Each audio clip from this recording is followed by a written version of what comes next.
এখানে আজকে আমাদের উস্তাদবৃন্দের বিদায় অনুষ্ঠান, যদিও নাম হয় তবু আসলে অন্তর থেকে হুজুরদেরকে আমরা কখনোই বিদায় দিতে পারবো না।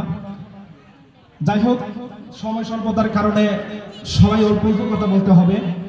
আমি শুধুমাত্র এখানে যারা উস্তাদগণ আছেন, আজকে যে 5 জন উস্তাদের স্মরণ আজকে আয়োজন, আমি 5 জন উস্তাদের নামটা স্মরণ করে শুধু একটু সময় কথা বলার চেষ্টা করব। আমি 2 মিনিটে কথা শেষ করার চেষ্টা করবো ইনশাল্লাহ।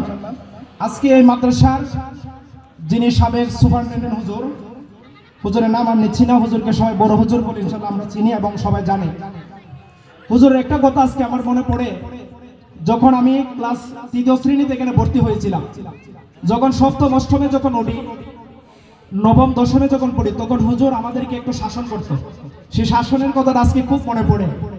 তখন হুজুর আমাদেরকে আরবি প্রথম পত্র এবং দ্বিতীয় পত্র মাঝে মধ্যে একটু আমাদেরকে পড়াইতো, আর আমাদেরকে মাঝে মধ্যে খানের করে একটা বাড়ি দিত, আর বলতো তোমরা আজকে ভালো করে পড়ো, তোমাদের অবস্থানটা একদিন অনেক বড় হবে। তখন আসলে আমরা এগুলো বুঝতাম না, বুঝলেও এখন বুঝি যে হুজুরদের এই একটু একটু বেদের আঘাতটা আসলে আমাদের জন্য কতটুকু নিয়ামতপূর্ণ ছিল। এরপর আসেন আমাদের আজকের যে উস্তাদ আছেন জসিম স্যারের কথা না বললেই না হয়। আসলে স্যার আমাদেরকে অনেক মায়া করতো, মহব্বত করে এখনো যতদিন আমরা ছিলাম ততদিন পর্যন্ত এই মহব্বত এবং ভালোবাসার আমরা পাইতাম। যে স্যার মাঝে মধ্যে আমাদেরকে কিছু সালাদ দিত, যেটা আমরা খাবারের মধ্যে সালাদের কথা বলি, আবার নামাজ না সালাদ।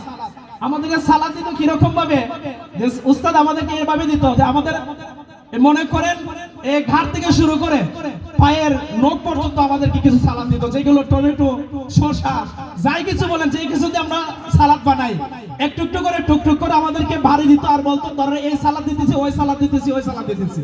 তো এই কথাগুলো আজকে আমার অন্তরের ভিতরে অনেক অনেক আবেগ নিয়ে মনে পড়তেছে আজকে আমাদের শিক্ষকদের কথা, এগুলো ভুলার মতো নয়।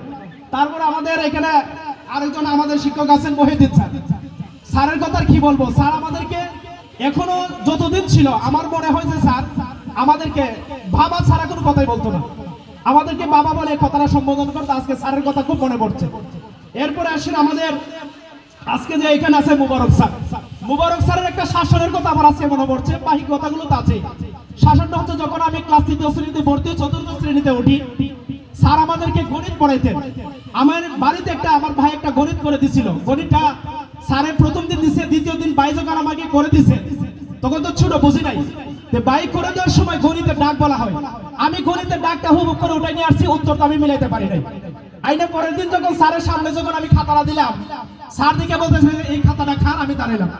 স্যার আমাকে কাছে নিয়ে আসলেন, কাছে আনার পরে আমাকে এমন জোরে মার দিলেন, 3টা না 4টা মার দিছিল। সেই কথাটা আজকে মনে পড়ছে। আমি স্যারের কৃতিত্বটা আমি বর্ণনা করছি। স্যার আমাকে মার দিলেন, আমার ওই কথা আজকে মনে পড়ছে যে পরের দিন আমার স্যার আমাকে জিজ্ঞেস করছিল গতকালকে তো মারছিলাম, তুমি ব্যথা পাইছো না। আজকে এমন শিক্ষকদের কথা আজকে স্মরণ না করে নাই হয়। যদি মার দিছিল তখন কিন্তু মাইকটা দিয়ে আমি স্যারের কথাটা আমি অনুভূতিটা প্রকাশ করছি যে স্যারকে এভাবে এখনো মনে পড়ে। এরপর আমাদের স্যার আমাদের হোস্টেল আছেন হাবিব শাহ হুজুরের কথাটা না বললে নাই হয়। হুজুর আজকে অনেক কষ্ট করে অনেক দূর থেকে আসছেন আমাদের এই অনুষ্ঠানের মধ্যে আমাদেরকে সৌভাগ্যবান করার জন্য। হুজুর যখন আমরা 3য় শ্রেণীতে পড়ি, প্রথম যখন আমি ভর্তি হয়েছিলাম, মাঠের মধ্যে আমাদেরকে পড়াইতো। এখানে বিশাল মোটা করি গাছ ছিল, গাছের নিচে বসাইয়া হুজুর চেয়ারে বসতাম, আমরা নিচে বসতাম। একটা কথা আজকে মনে পড়ে, হুজুরের কথাটা আজকে জায়গায় জায়গায় কথাটা প্রমাণিত হয়। হুজুর আমাদেরকে বলতেন যে দুষ্ট লোকের মিষ্টি কথা কাঁচা এসে বসে কথা দিয়া কথা নেই জানে মানে এসেছে। আসলে এটা আমরা বাস্তবতার জীবনের সাথে মিল। আজকে এরকম ভাবে আমাদের শিক্ষকদেরকে আমরা স্মরণ করতে চাই। সর্বোপরি শেষ পর্যন্ত যিনি মাদ্রাসার প্রতিষ্ঠাতা হযরত মাওলানা হাজী হাসান আলী সাহেব, হুজুরের রূহের মাগফিরাত কামনা করে আমি আমার সংক্ষিপ্ত কথা এখানে শেষ করছি। আসসালামু আলাইকুম ওয়া রাহমাতুল্লাহি ওয়া বারাকাতুহু।